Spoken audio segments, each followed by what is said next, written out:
Saat ini saya berada di Barcelona, sedang melaksanakan tugas kunjungan untuk mempromosikan kegiatan Kementerian Perdagangan yang dikenal dengan Indonesian Expo Trade.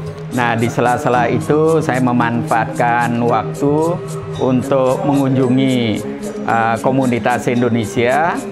Dan kali ini saya mengunjungi salah seorang warga kita yang memiliki bisnis menjual produk-produk Indonesia. Nah, bisnis ini sebetulnya dimulai oleh ayahnya Nacho ya. Ini sudah berlangsung 36 tahun. Artinya bisnis ini berjalan dan sekarang dilanjutkan oleh anak-anak beliau untuk melakukan bisnis ini. Beliau umumnya mengambil barang dari Jawa dan Bali. Dan selama pandemi praktis 2 tahun, di samping secara fisik sulit untuk meninggalkan Spanyol atau sulit masuk Indonesia, juga biaya pengiriman sangat-sangat mahal. Sehingga kemudian beliau sempat stuck 2 tahun, walaupun toko ini juga tetap dibuka, tapi barangnya semakin sedikit. Nah, alhamdulillah tahun ini sudah mulai bisa mengunjungi Indonesia. Beliau baru saja menambah barang-barang ini sehingga nampak penuh dan lengkap. Kita doakan mudah-mudahan pandemi segera berakhir sehingga kegiatan ekonomi bisnis masyarakat itu kembali berlangsung. Nah, kecintaan ayahnya sekarang Nacho ini kepada Indonesia ini luar biasa. Tidak hanya barangnya, tapi orangnya juga. Nah, ini Mbak Desi Putri, ini adalah istri dari Nacho, ya, dan Mbak Desi Putri, saya panggil Mbak Putri saja, sekarang sedang hamil 7 bulan. Ya, insya Allah anaknya laki-laki. Nanti akan diberikan nama siapa? Silakan tanyakan ke beliau. Nah, tugas kita mudah-mudahan Mbak Dewi Putri yang diperkirakan akan melahirkan anak pertamanya bulan November mendatang bisa bersalin dengan lancar.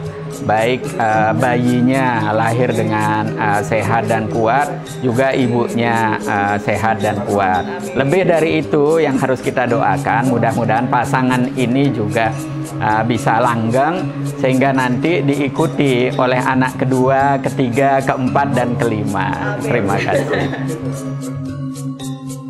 Halo, saya Desi Putri Rahayu, istri dari Ignacio Baranavas atau biasa dipanggil Nacho, biar gampang Pak, karena katanya dia orang Indo tuh kebanyakan manggilnya tuh Ignacio atau Ignasi, jadi mendingan Nacho aja katanya biar gampang. Ya, jadi kita lagi di toko Barcelona yang alhamdulillah udah 36 tahun berdiri di sini dan semoga bisa terus. Kita nggak tahu ya sampai kapan, semoga bisa selamanya. Jadi mau cerita sedikit soal Krakatoa yang tadi udah disinggung sama Bapak. Kalau Krakatoa ini udah 36 tahun didirikan oleh Rafael dari mertua saya, papa dari Nacho. Kemudian beliau memutuskan untuk pensiun dan tinggal di Saragossa. Sekarang kemudian dilanjutkan oleh suami, dibantu sama kakaknya Nacho. Ya, sebelumnya saya terima kasih banyak Bapak udah nyempatin datang ke toko, karena sebelumnya Pak siapa saya? Pak Ambassador sebelumnya yang Pak Hermono ya yang sudah datang, dan aku baru pertama kali juga ketemu sama Bapak. Jadi harapan kita untuk KBRI mungkin bisa sering main ke sini juga, bisa bantuin promosi juga, karena emang selama ini juga yang bantu kan, karena kan selama ini yang selalu ketemu sama kita, interaksi sama kita kan ITPC ya. Maksudnya aku juga belum sama sekali kenal sama orang KBRI kan. Waktu kemarin Pak Hermono datang, aku waktu itu posisinya sih di Indonesia, jadi belum kenal sama orang-orang KBRI, dan makanya senang banget bisa ketemu sama Pak. Jadi kalau aku mau cerita sedikit proses ketemunya sama Nacho itu sebenarnya sekitar 3 tahun yang lalu. Jadi dulu tuh aku sama sekali nggak tahu kalau dia punya toko Indonesia.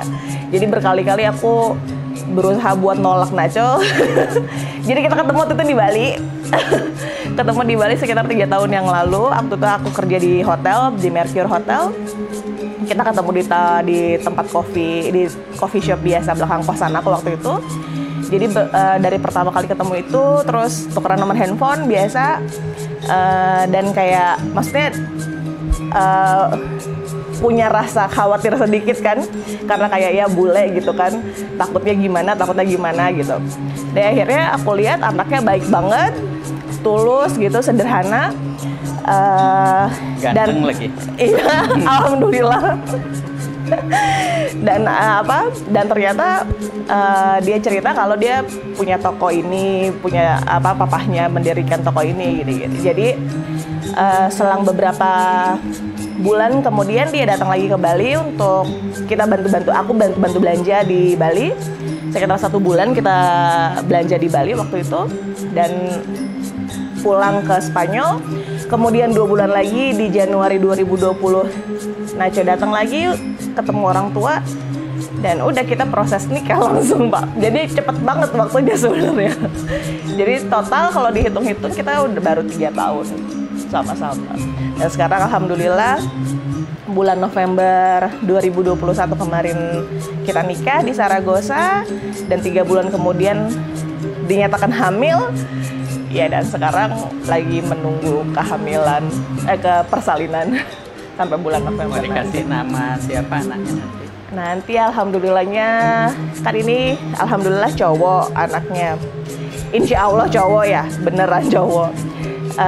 Jadi nanti insya Allah mau dikasih nama Noah. Noah. Oh. Bara dari papahnya Nacho, dari keluarganya Nacho, dan Santosa dari papaku. Ya dia tetap ada Indonesianya, Santosa. Oke. Jadi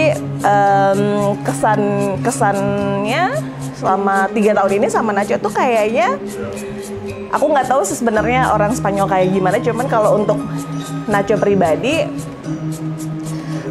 alhamdulillahnya dia tuh sederhana dan nggak terlalu banyak perbedaan antara orang kita sama orang Spanyol gitu. Maksudnya kayak Nacho masih suka makan apapun yang aku masak, kayak makan pakai tangan pun dia gitu. Jadi nggak terlalu banyak perbedaan sebenarnya.